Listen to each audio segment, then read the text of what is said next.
Thanks for listening to the Big Dumb Fun Show. We are here Mondays, 7 to 10 p.m. Central Standard Time.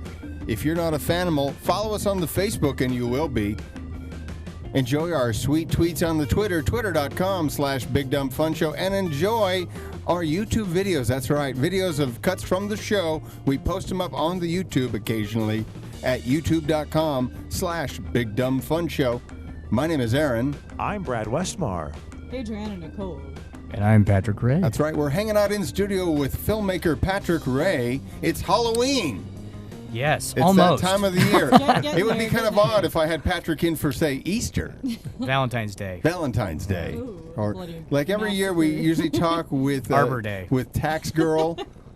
There's a gal who's got a blog called taxgirl.com. God, She's a tax attorney. I get shivers up my spine. I know. And and that's she's- true it's- horror. but That's true. She's been blogging for at least almost as many years as we've been around, like 10 years, and now she's carried on Forbes magazine. Oh, wow. And we're just still here. Wow. Whoa. So- I didn't know That's that. cool. Yeah, I think that's great to talk. But once a year, we have these certain guests that we always talk to. I always think of Patrick for Halloween, and usually I would ask you, hey, are you available Halloween week or the week before? Because Right. you're usually so busy.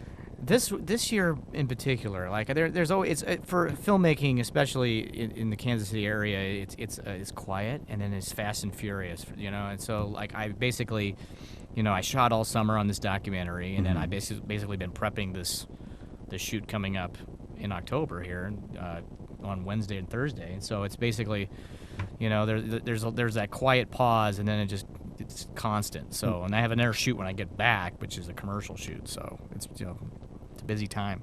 Is it a horror commercial? No, it's not. No, it's not. People see your work and they go, I really want you to sell my Toyota. Yeah, no.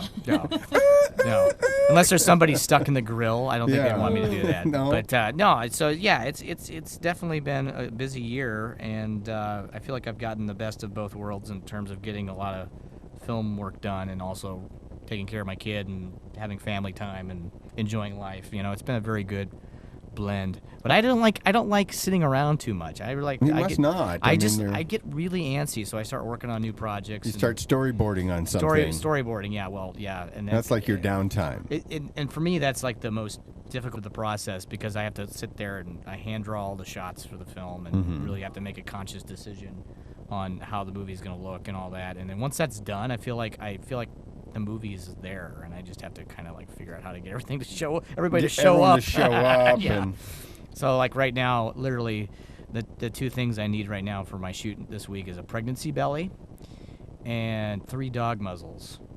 So it's just where do you come up with a pregnancy belly? well, I had one, and it's actually okay. What film was that from? This is a funny story. I'm gonna tell it just because it happened today, and I figure why not.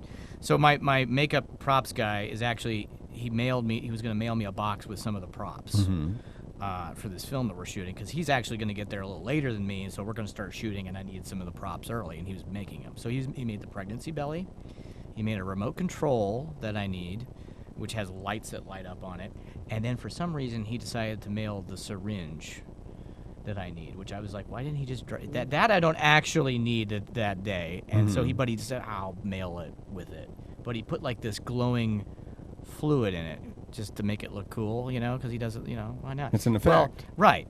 Well, he packaged it all, took it to the post office, mailed it on Friday, but then he got a call today, and they're like, yeah, we need you to come down to the post office.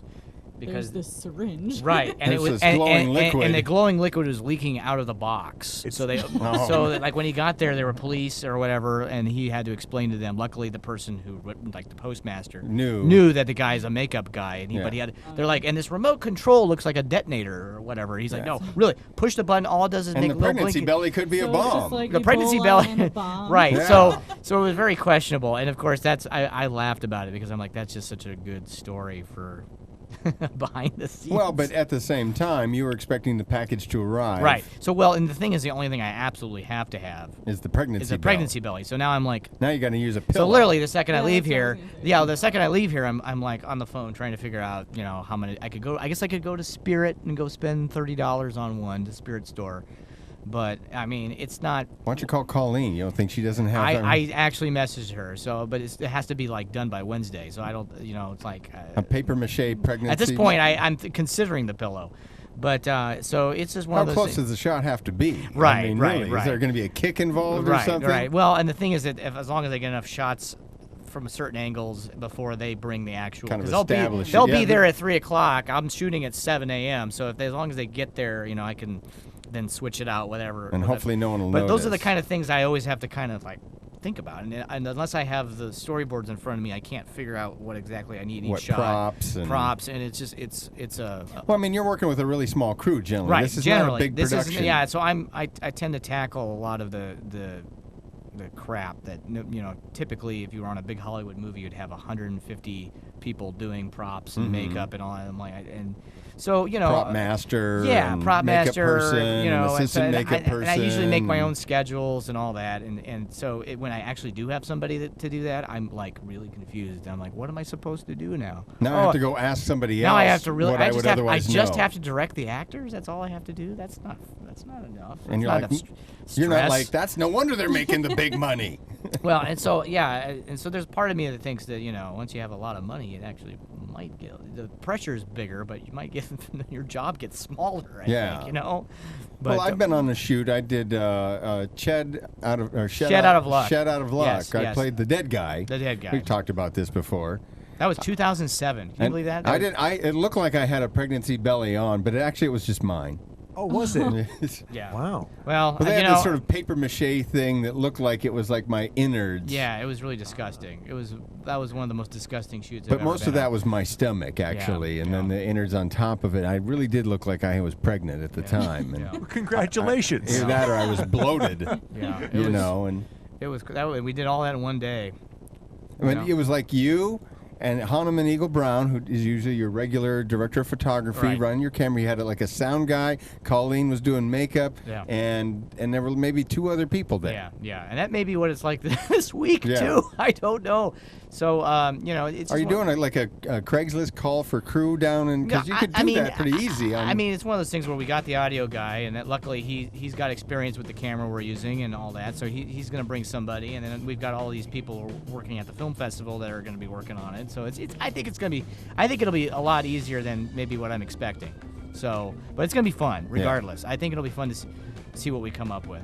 So. Well, and then you're going to screen it when? The following year. You're not going to let anybody see it for... Well, that I don't know. It may be done sooner than that, and we may release it to some festivals before that. I don't know. It depends. I would think the people from the Hot Springs Horror Film Festival would want to screen it there. It was shot They there. absolutely will. Absolutely they will. But they may not. The gal who runs the festival, her name's Tamara Glynn, and she actually was in